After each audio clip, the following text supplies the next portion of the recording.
Hi everyone, it's Parvez here again with another episode of Power Widgets Deep Dives, and today the guest on the show is Cris Fernandez. Hey Christian. Hey, Parvis. Hi, how are you? Yes, Nice to good, see you. thanks. Nice to meet you. Yeah, No, good, thank you, good, thank you. Thanks for joining us. Christian, we met first time, I think it was MVP Summit this year, but although we've been possibly. Yeah, connected for a long time, but for those who may be viewing you for the first time, could you tell us a little bit about your background, your experiences, what it is, what you do, what's your specialty is, and how people can connect with you? yeah, sure thing. I've been doing Power Platform since 2010 or so. Been there through the beginning when it wasn't called Power Platform. There wasn't something called Power Platform yet. It was CRM4 back then. So before that, I've been doing software or web development with the .NET platform. I'm still doing a little bit of that as well. I really like coding. That's my thing. And then apart from that, I work for Creativity Spark. We are a partner, a Microsoft partner in Spain, and where we help our customers to basically automate and get the best out of their Power Platform investment. Um, Working with the community for a few years now. I've been in the part of the MVP program as well for the last 4 years now. Got renewed recently, so happy for that. Yeah, that's pretty much, yeah.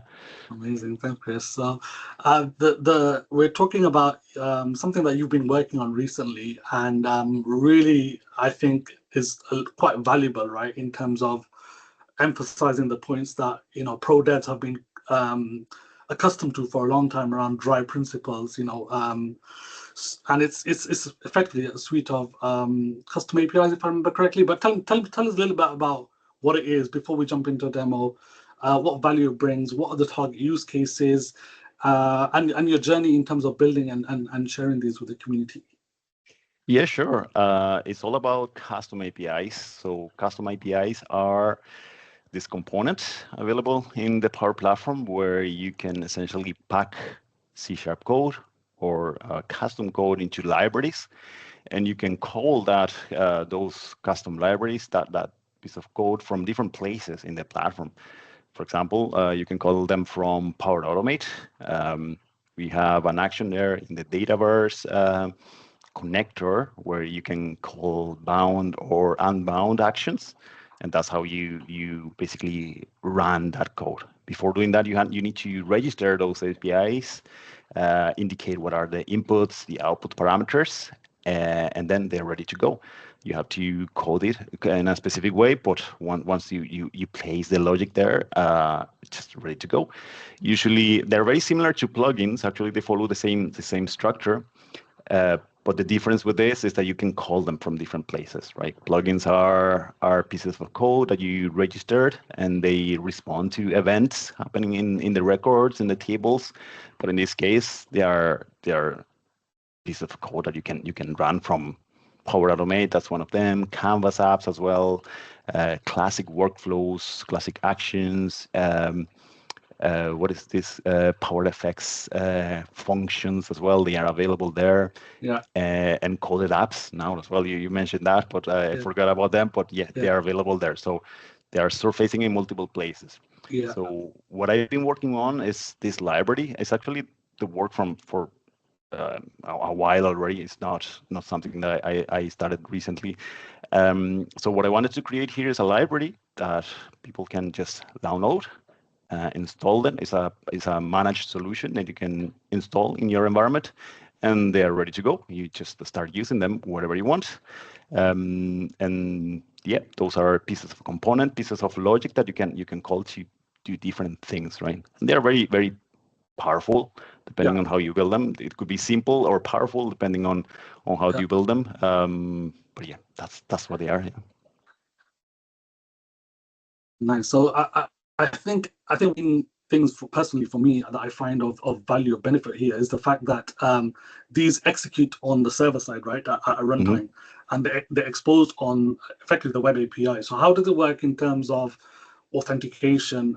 If you are calling them from say JavaScript that's running on the client in the browser, running on a model-driven app.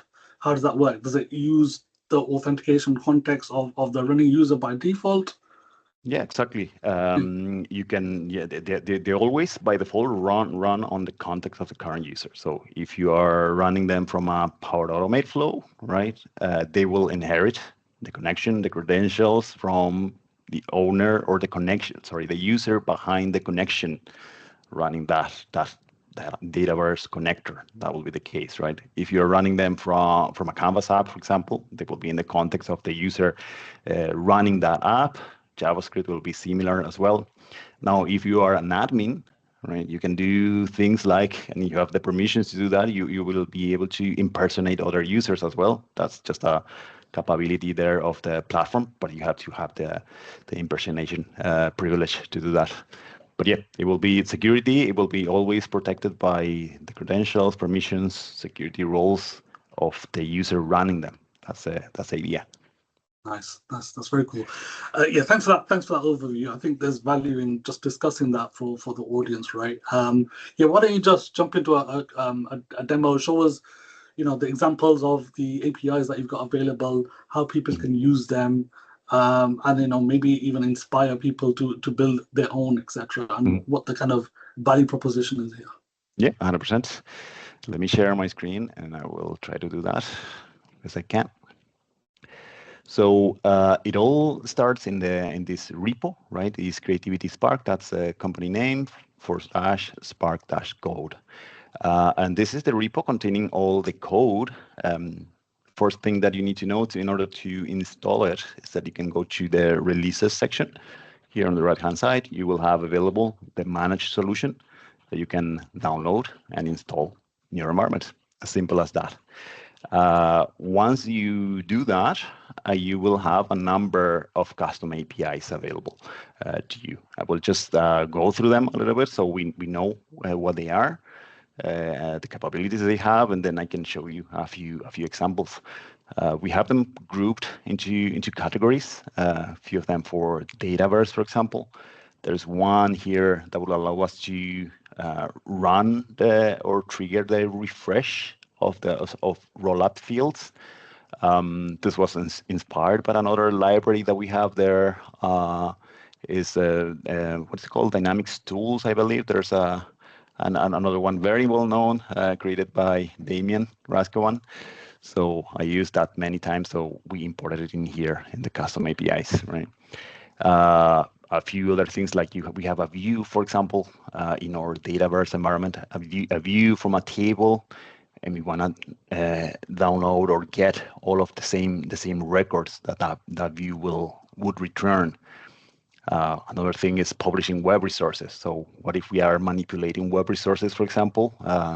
We have the reason why we have this in here is because we have a Canvas app that allows us to edit web resources directly. We use web resources as templates, and we need a way to let the user change those, and then we need to publish them afterwards. That's why we have a publish web resource API here. This will receive as a parameter the name or the GUID of the web resource, and that's it. It will just publish it. Another thing here we have is the run fetch XML API. This is one that is not very useful maybe in the Power Automate world, because we can already do that with the Dataverse connector, but it turns out it's very, very useful in Canvas apps, for example.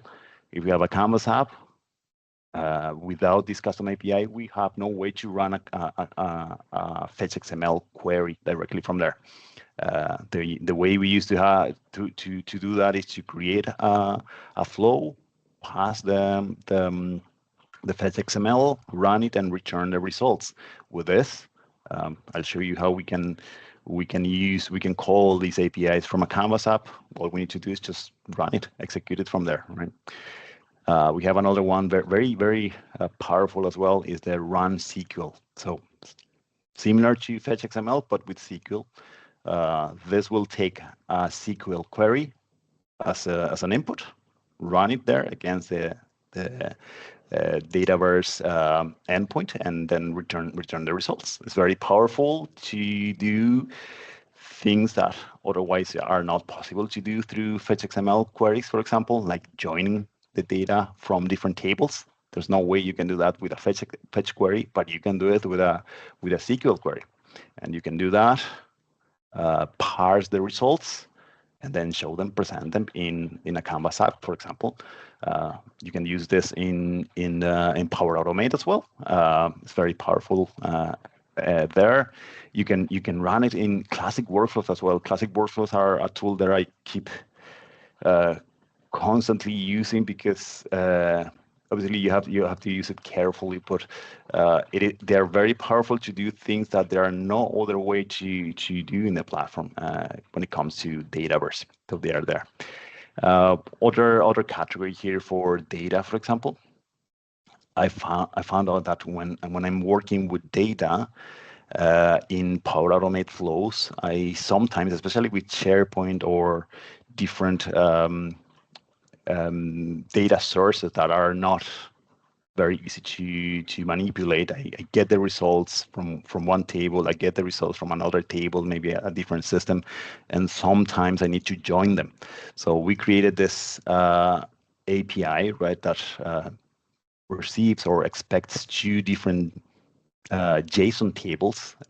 We specify the fields that I want to use to join them, and it will just do the magic and join them together, and we will have a third table as the output. Parse CSV. This is very, very useful when it comes to parsing CSV data. There are some projects out there that will still require you to do that. There's no native support for that, for example, in Power Automate. And there's a very nice library that comes from visualbasic.net that we reused in here, that we are calling in here, that just parses the records and it converts it to JSON or to an object, and you can just read it in your flows. JSON query, right? This is actually I don't have it here, but if I Google here JSON query, this is a query language that works in JSON, right? For JSON, let me see if I can just open it over here. So it's this language that you're seeing here. It has a little bit of a learning curve, but essentially what you can do with this is you have a JSON object, a JSON query, and then the API will again do the magic and return whatever you specify on that query for you. Okay, so a little bit more there, XML to JSON conversion. There's native conversion as well in Power Automate, but if you want to do the same maybe from a Canvas app, you won't be able to do that, right? So that's they're helping. Similar as well, an HTTP request. If you want to do that from Power Automate, we have native support for that. But if you want to do the same, maybe in a classic workflow in the Canvas, you have the HTTP connector. But if you want to do in a classic workflow a call to something, then you wouldn't be able to do that, right? This is a very powerful one, Run C#. This is inspired by Guido Prete, or Italian MVP. Yeah. So what this does is essentially to take any inputs, any C# code, and you will be able to run it and return the results for you. It's inspired in this. It's not exactly a copy. It has a couple more features there, but yeah, that's where we took the idea from. We have a category here, a special category for templates as well. So what we have is, and I will show you a couple of examples for this. We are essentially being able to parse Liquid templates. So Liquid is a language, a template language. I'm going to open it over here. Well, this is the library that we are using in Fluid, right? But if I navigate here, Liquid is a language created by Shopify, the team behind Shopify.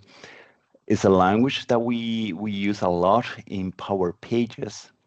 It looks like this, where you essentially have templates with placeholders in it, and you provide a data structure, a set of data, in the context, let's say, and basically when you execute the template, it will give you the output of replacing those placeholders by the actual values.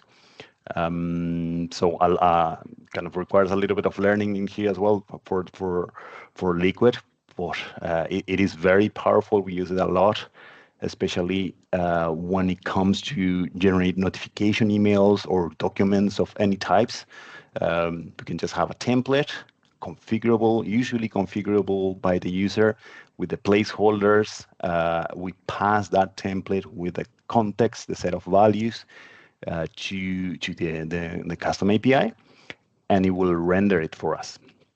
On top of that, we added a few. On top of the Liquid only, we added a few of extra features there, right? We have the basic one is the render template. The render template API will just take your input and your data context, and it will give you the results, right? But we have another one called render Dataverse template.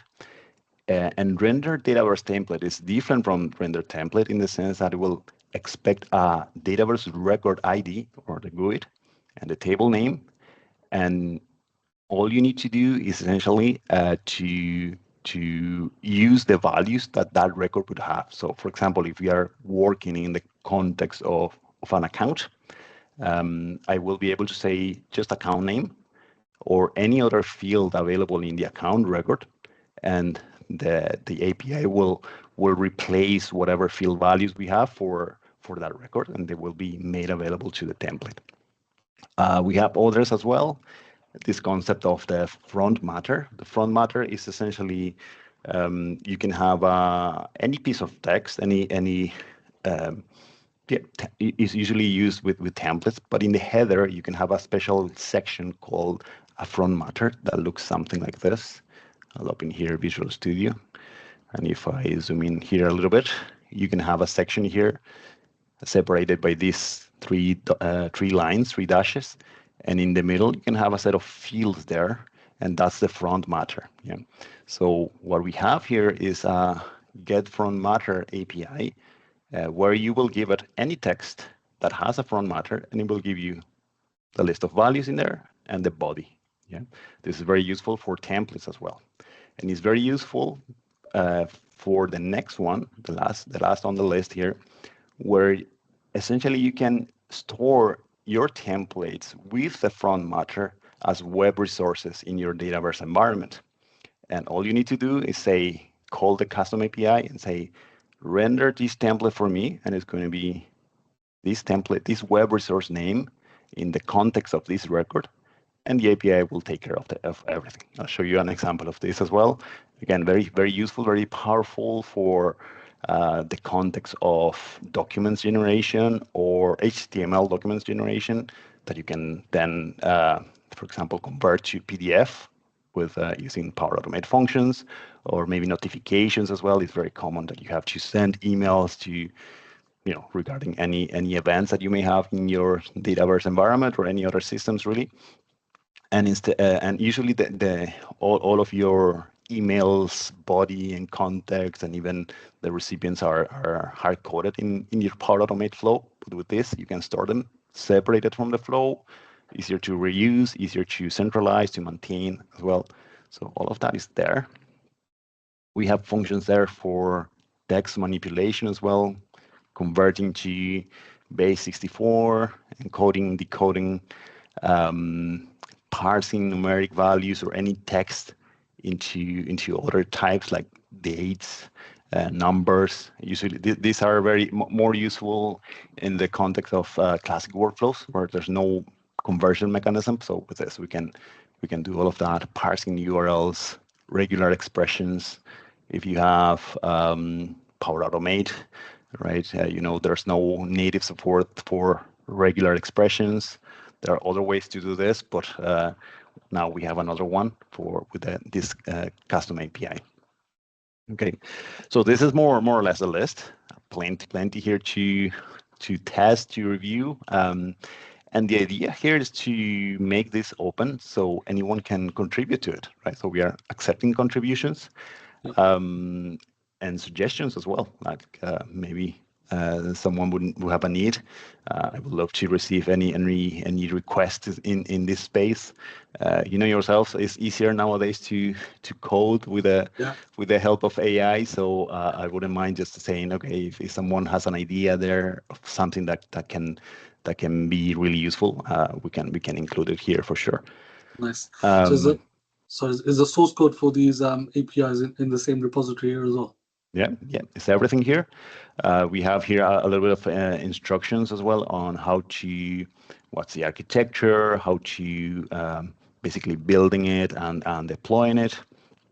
One thing that I think is worth mentioning, in addition to including the source code of everything, right? I will show you just a tip of something here. I will open the folder here, and I will go to maybe the project, the API, and I'll open any as an example, right? For example, these calculate rollup fields. You will see here, I'll zoom in a little bit, that the main class of the API, right, has some sort of comments, yeah, indicating basically what are the inputs and the outputs parameters of each custom API. So with all of the source code, we included as well a registration tool. So this tool basically reads all of this XML definitions that we have in here on every custom API and automatically updates the environment with whatever definition you have in here. Some sort of automation that is very, very helpful. Helps us to keep everything well documented as well, because if it's not documented here, then we won't be able to register it. So yeah, that's something that we have in there as well. Sorry, so yeah. You would use that as part of like the inner loop if you were developing a new API, for example, to register it into your dev environment, right? Yeah. Exactly. Yeah. This is more internal helper for us to standardize the way we register the custom API, the namings as well, making sure everything gets registered with proper descriptions, and ensuring that this is done in the proper way. Yeah. Usually this is a mess, right? When all the registration process is manual, then usually you forget to name the inputs or the output parameters consistently. So with this tool, which is, by the way, can be used on any projects really, it is there, right? It's just a program that you can pass a couple of parameters from the command line, and it will do the registration for you using the headers, and it is there for anyone to use it. Yeah. And that's what we have. If you want, we can jump into showing some of this. So I love the fact that this is a really good example of how Fusion teams can come together, right? Where you have somebody from a Progo background who's building these APIs and sharing them with the makers who can then consume them from the low-code experience, right? Whether that's Canvas apps or Power Automate. So why don't you show us around that latter half of that story? How do you use these within a Canvas app or Power Automate and get benefit from these? Yeah, 100%. I can show you the Canvas app first. I should have an app open over here. So step number 1 to use custom APIs on any Canvas app is go into the tables, and in here we have the list of all of our Dataverse tables, but there's a special one called environment. So if I search here, it's actually added already, that's why it doesn't appear. But if I search for environment and I add it from here, I will be able to have all of the APIs, custom APIs that are registered on this particular environment. And how do I use it? So to call it, so I have here a button, right? I'm zooming here a little bit. So we have this environment object, right? And associated to this environment object, we will have the name. This is the ID of the custom API. So there we have a custom API called run SQL JSON. And that expects an input parameter called SQL query, and it returns the JSON results of running that SQL, So as simple as that. I pass here my query. I'm selecting here the top 10 names from the account table, and all I need to do is basically preview this, run it, and I can then parse the results, whatever they are. And hopefully this works again. And I can now exit here, the preview, and I can see what is this returning. So the run SQL is doing two things at once here. Probably this, I shouldn't have done this, but it is running in my custom API, but it's also storing the results of that API execution in a context variable called SQL result. Yeah. So if I go to any other elements, UI elements on this screen, I can select, for example, this label. I'm using the SQL results. That's where I stored the outcome or the output of that API execution. And that's an object that contains a property called results JSON. So results JSON is the JSON string, a string that contains all of the accounts in this case, or all the values returned by that SQL query. Yeah. So that's JSON.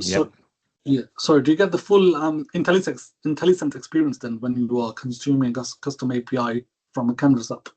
Yeah, I have not the full in the sense that I get everything, but I have a little, so I can show you here. For example, if I try to modify this, I delete this again, and I open parentheses. Yeah, it's telling me that this custom API is expecting an object that has a value called SQL query, and this is type string or type text in this case, and nothing else. There's no extra parameters. I don't have visibility of what are the values returned, but I can actually, there's an XRM toolbox tool called the API registration, custom API registration tool, I think it's called. We can explore that later, but it will show me exactly what parameters I have available on any custom API. Probably we should have shown that as well, but here we have some sort of sense of what is this value expecting and the types. Yeah. The best way to do this and to understand what's going on is to go to the source, right, and read a little bit about it. I still have the pending task of documenting this a little bit more. I'm planning to do that on the wiki, so that's coming soon. So we will have full visibility of all of the input parameters and the expected values. I have already all of that in the source code, because remember, we have to document all of that in order to be able to register it. So we have there. We just need to reuse the same information and put it in a wiki format, and that's definitely coming. Yeah. So do you get IntelliSense also on which custom APIs are available? So if you do environment dot. 100%, yeah. So I have here, so I do environment dot, right? CSV is the prefix, and I have all of them. So parse CSV, I want to parse CSV, I have it there. Cool. What values do I have available? So the CSV, the delimiter, and another extra parameter there. Yeah. So on that run SQL one, is it read only? So is it just select queries, or can you do inserts and updates as well? Yeah, it is read-only. This is using, if I remember correctly, what is it called? Is another? Actually, let's check that very quickly. But it's using a. Let me see here. SRC assemblies API, and then I go to Dataverse run SQL. Actually, you see here it's documented. There's an endpoint, right, for to basically run SQLs for BI SQL. So that's what is this using a request, sorry, an organization request. So we are not reinventing anything. We are just using an internal request that is available in the platform that is not documented anywhere. I took it from this article that was written a while ago, and we are exposing it through that. Yeah, so that's the magic happening in here. Nice. Yeah, so it's read-only. That's the message. Yeah, but it's very powerful because you can do aggregations more easily. You can do joins. You don't have some of the limitations that you would have with fetch XML queries, for example. Yeah. So what if we want to run the same thing again, but this time from Power Automate? So if I come here to Power Automate, I'll leave that there as an example, but I'll start from scratch here. I'll add a new action from the Dataverse connector. If I open the Dataverse connector, I would have the perform a bound action and an unbound action. So it's the unbound action, the one that I need to pick. I select it. And here, as actions will appear all of those custom APIs that I have available in my environment. So what I need to do is to expand the list, pick up the one that I'm interested in. You can see the list is very long because there's probably a lot going on in this environment. But the ones that are part of this library are prefixed with the 3 letters CSP underscore. And then we would have the category, in this case, Dataverse, for example, right? So remember that we have all of this categorized in here. So we have Dataverse and Run SQL, for example. So if I go here, I need to search for Dataverse, and I will have my Run SQL. Now, this is a point interesting to make. So we have two that have similar names. Yeah, there's one custom API only, but it is registered twice. Why is that? So we have Run SQL and Run SQL JSON. The one that we used in the Canvas app a moment ago is the Run SQL JSON. But in Power Automate, I can make use of this. I can also call this one, the one ending in JSON, but I will be able to use this one that is returning a special type of object called the expando object that is available for especially for Power Automate, I believe, that essentially returns a data structure that Power Automate is able to parse itself and show us the full list of all the records without us needing to go and parse whatever JSON has been returned. So I'll use this Run SQL, and I will show you the example. Right? Actually, I have it here already, so no point in doing the same thing. I'll just remove it and give it this a test. Yeah, see if this works. Well, before doing that, let me show the parameters.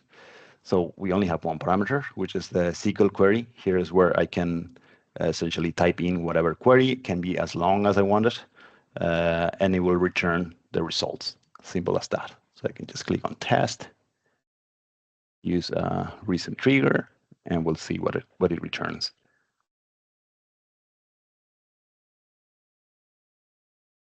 And under that one, I have the result SQL JSON as well to show you the two flavors of this.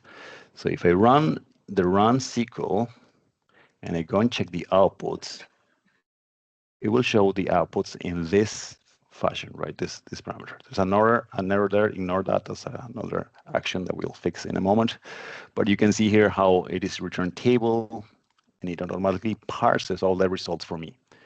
Right under, I have the same one, the equivalent one, but returning JSON value. But if I go and check the outputs, I can see how this is returned. Same values, same accounts, same everything, but in JSON format. This JSON format is compatible with Canvas apps and classic workflows. And Expando objects are not available there, so they can only be run from Power Automate. That's why we have that. And the endpoint is just one endpoint, one custom API, but the tool that we have for automatically registering this APIs is doing the job of understanding. So is this an Expando object? Then I need to register twice. And that's another reason why we have that tool there, because otherwise it would be a lot of manual work. So that's there. What else can we do? Can we show? Right. This is giving us an error. I'll edit this, and I can, let me remove this temporarily. So we skip this error, and then we'll come back to that. The render template. Yeah. So I have here a render template. That's the one that is rendering liquid. So what's liquid again? Liquid is this language where you have your template. This is a playground, liquid.js.com/playground. And you have your HTML, or it could be any text actually, that will have these special placeholders that will use these double curly brackets, and it will have the values that you want to replace in that, plus a few things like filters, and you can capitalize that, for example.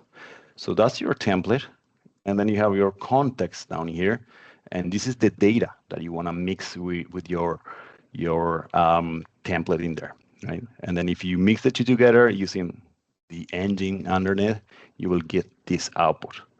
As you can see, you can change anything here, and it will automatically change the output. Yeah.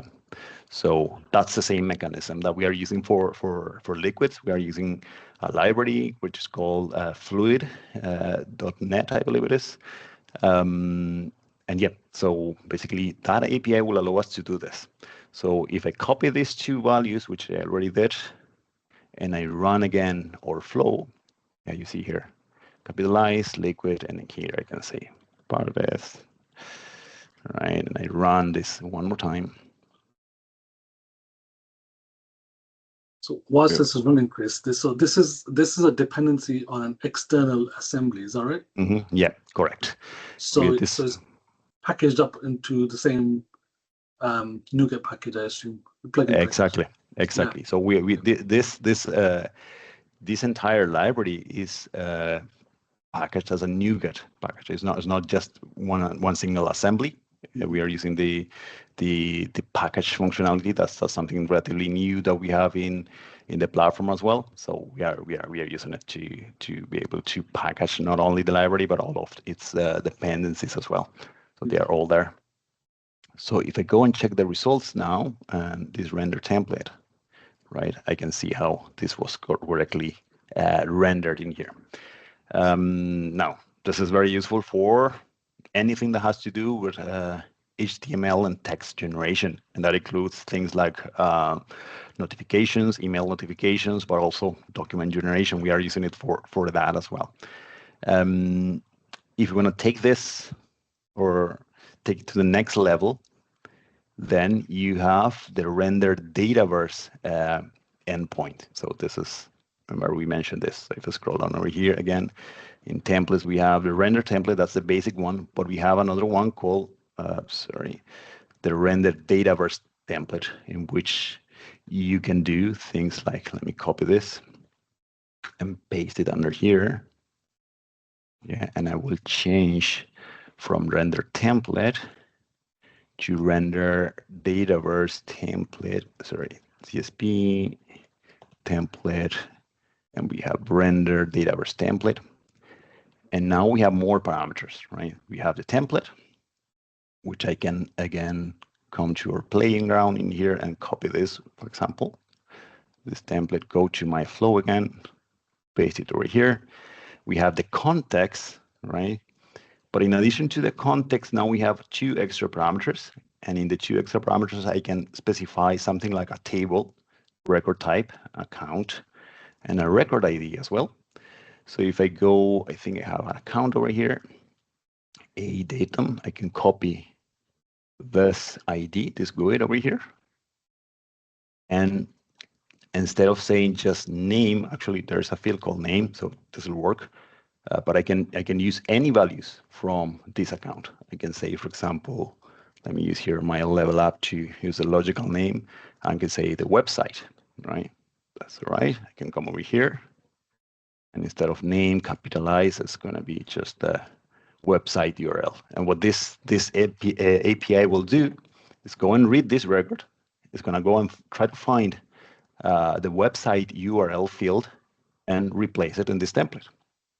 Let's see if it works. Hopefully it does.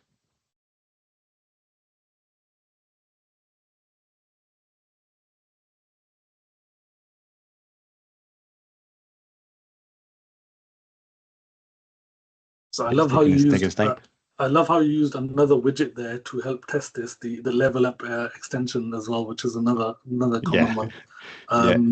It's plenty amazing, of right? tools, yeah. So if we check the outputs here, we can see, say, how it says now, hello, a datum. That's a URL that I have in my record. And you start to see the potential of this, right? You can do a lot with little effort. If you had to do this very same thing just using native Power Automate, it will take you at least 3 or 4 steps here to complete this task. And if you link this to the next level, right, which is now I will use the web resource template. What you can do is to have a template. I have here a solution with a few web resources. I can have a set of notifications, for example, on my solution, and I have a few examples, yeah. And I'm picking this sample 2, for example, and I can copy and check what's in here. And this is what I have, right? So I can have my front matter. My front matter will contain all of the values that maybe I want to be able to use on my email, right? I can do priority, for example, and say hi, right? And saying this is going to be whatever email.com, right? And because this is all stored separated from the flow, I can reuse it across multiple places. I have my templates as well, and these templates will get values from basically from the records that I specify. So if I change this now, go to the flow again, I will just a new one, edit, and then search for Dataverse again, unbound action, and I will do CSP underscore template, and then rendered web resource template. And again, I have the 2 flavors here, depending on what I want to use. This will be returning the front matter fields as well, but maybe I just want to use this one. Actually, let me use the other one so you can see the results. Yeah, so I'm running that, and I can see the parameters. Now, instead of having a template, now you have the web resource name. So what I can do is come over here, copy this template, paste it over here, and then the record ID, I have the record ID somewhere here. Where was my record account? Oops, this is the Teams bar there. So copy this, come to the flow, paste it over here. Record type will be account. And I can even have additional context if you want. Maybe there's data that is not available in the account record. I want to complement with that, but that's optional. So I can just run this and see what we get. Now this is doing the whole thing, right? So it's going to go and read that web resource, go on and extract the front matter at the top, extract the body of the template, going to go and find all of the placeholder values that you have in both the front matter and the body, replace them all, and return them, right? So if I go and check the outputs this time, I have, I have here, I should have taken the other one, not the JSON. I have the results, right? This is the replace template and the front matter as well with all the values. Now this is the JSON format, but if I had taken the other one, I'll have the list of values there. And now it's very easy for me to basically just use these values. If I wanted to send this by email, all I need to do is to add a send by email action from using the Outlook connector and read the values, and that will be it. Something that it will take multiple steps can be encapsulated into one single one, with the addition of being able to maintain this separated from the flow as well. Yeah. Nice.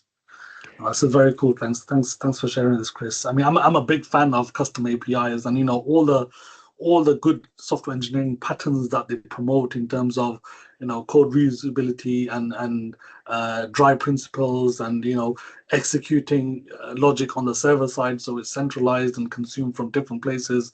I love it. I'm a big fan of them.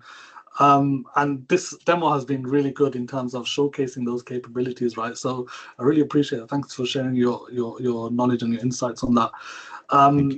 Before we close off, I wanted to just dig into, you mentioned there's a couple of XRM toolbox tools that you use to help you build and test these things. Were they the ones I've used are Custom API Manager, I think it was from API, Janus. that's the one.